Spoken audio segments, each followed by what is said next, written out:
Alright, today there's a question that I got about a website that was built by a different developer.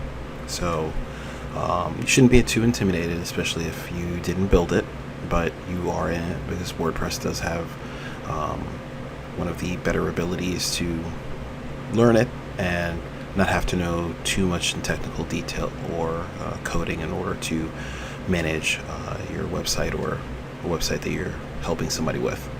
So, this website is myhealingshands.com, and the question that we have is that she needs to learn how to be able to add pages to the website, as well as add tabs and things to the website's pages.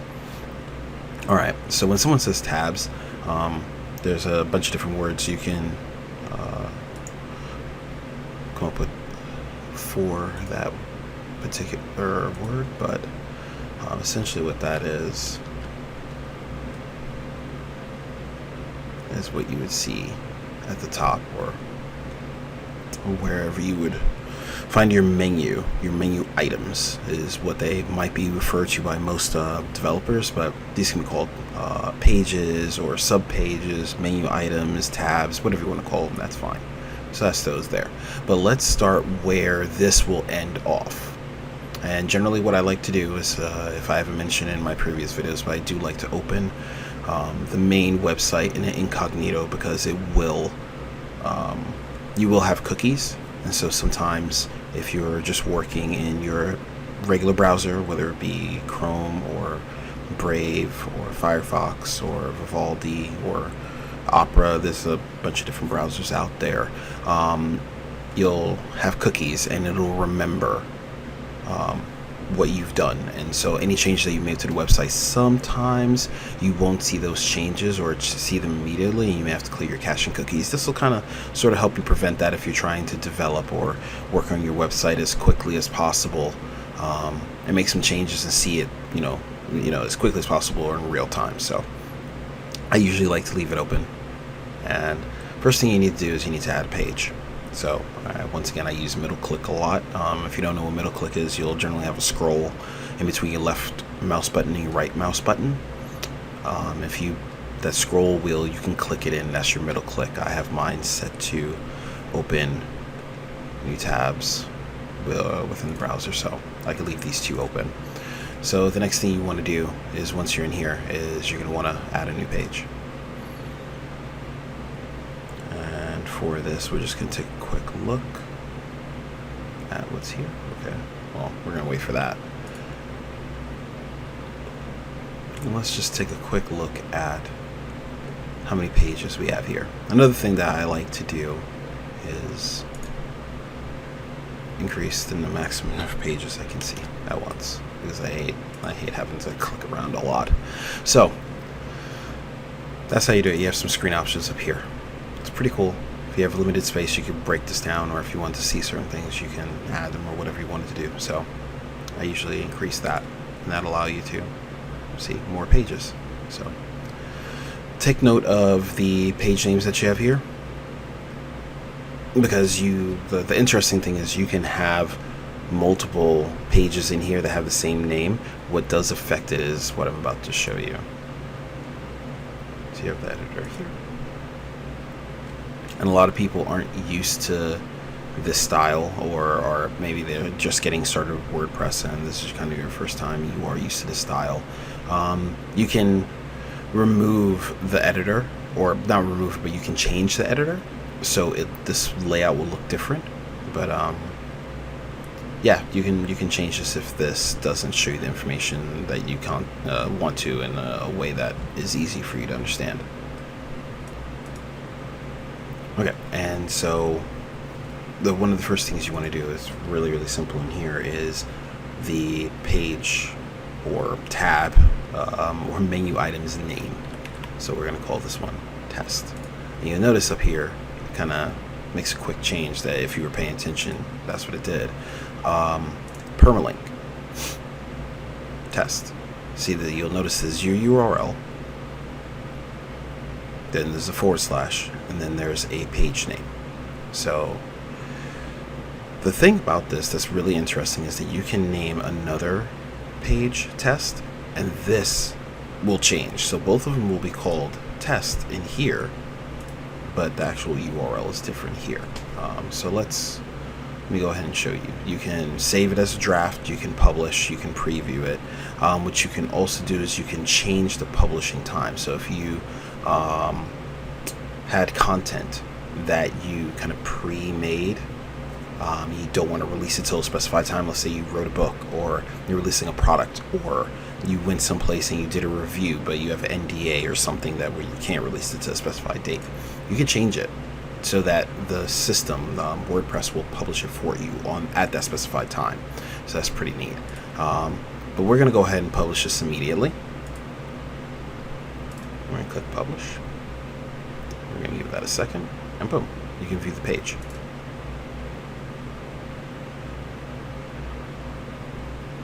And there you go. Whatever your theme layout and settings is pretty much going to take that. There are other things to building the page, but that's pretty much it for adding your page. And of course, this stuff up here means you're still logged into it. So let's go back to here. Let's refresh this. And let's check this out. Test, right? So we can get rid of that one. And what we can also do is create a new page. So we'll add new. You can click on here to go back to edit page. So this loaded up. So what if we call this one test as well? What'll happen? So when we put this here, you notice this changes. So we can actually click on here. You don't have to necessarily click on just this icon here. This whole thing is a link. And boom, this is here. But you'll notice instead of being test, it is test 2. And it'll continually run through that numbering system until it finishes out. So now that that's understood, creating pages, I would recommend try and leave them as unique as possible. Just simply because it's easier to find within here. So if we were to refresh this, you'll notice that there's going to be 2 of them, and they're both going to be named the same. And unless you're looking at like publish date, or you go to actually edit it, there are add-ons where you could see the URL here. You're not going to know which one is which, so try and keep it as unique as you possibly can if possible. But if that just doesn't work out, then that doesn't work out, and if that's not part of the plans, then roll with it as best you can. So yeah, so you have these here, and now the next thing we're going to do is the question was adding these newly created pages as tabs or menu items to the site. So let's go back to our dashboard. And yes, everybody's dashboard is going to be a little bit different based upon the theme or add-ons that you may have. So we're going to go to appearance, because there are a few up here that are staples, like posts, media, pages, appearance, plugins, users. All of those are going to be in nearly every installation of WordPress by default. So let's go into menus.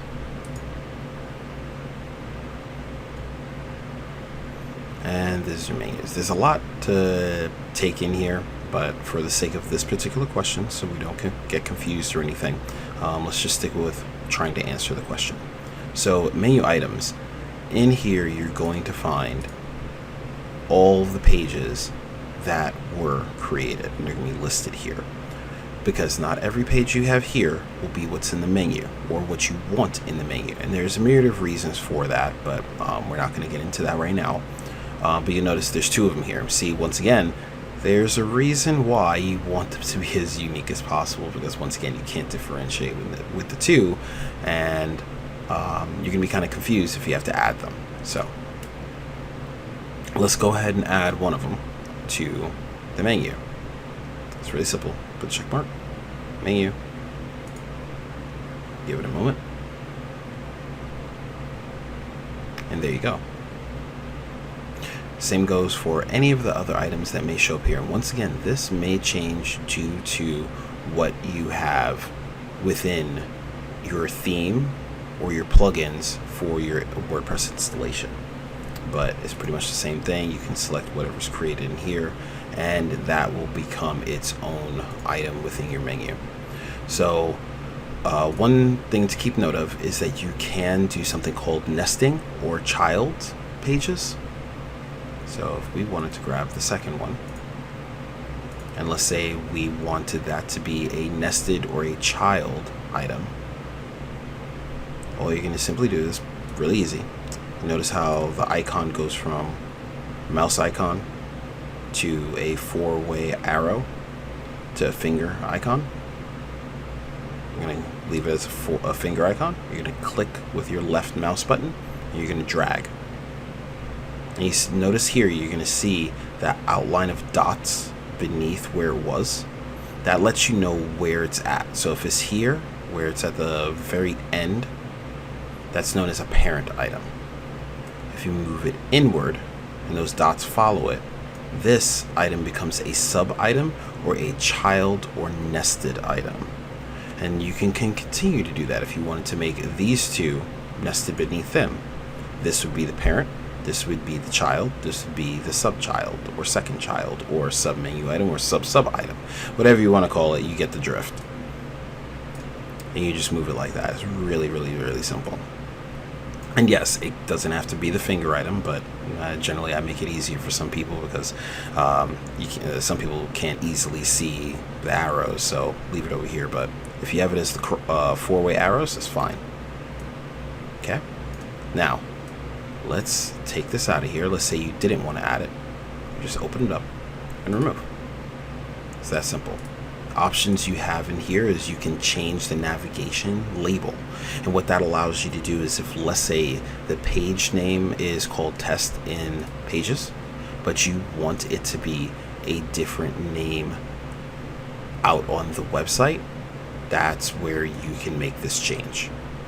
You can also use this options here, move up one, under. You can use these as your moving system as opposed to clicking and dragging. Remove, cancel. That's what those are really simple, really easy to understand. Menu settings. We don't have to go into that in this particular set of questions because that wasn't part of it. But you'll see it says here main menu item, mobile menu item, further menu. These do exactly that, but we can get into that later if that's something that does come up as a question, or if that's something that you want to do. So now that we have this here, save menu, and let's take a look at the current site. Now up here it's still loading. It's now done. Let's go to the incognito page, and you notice these are here. We refresh in the incognito page.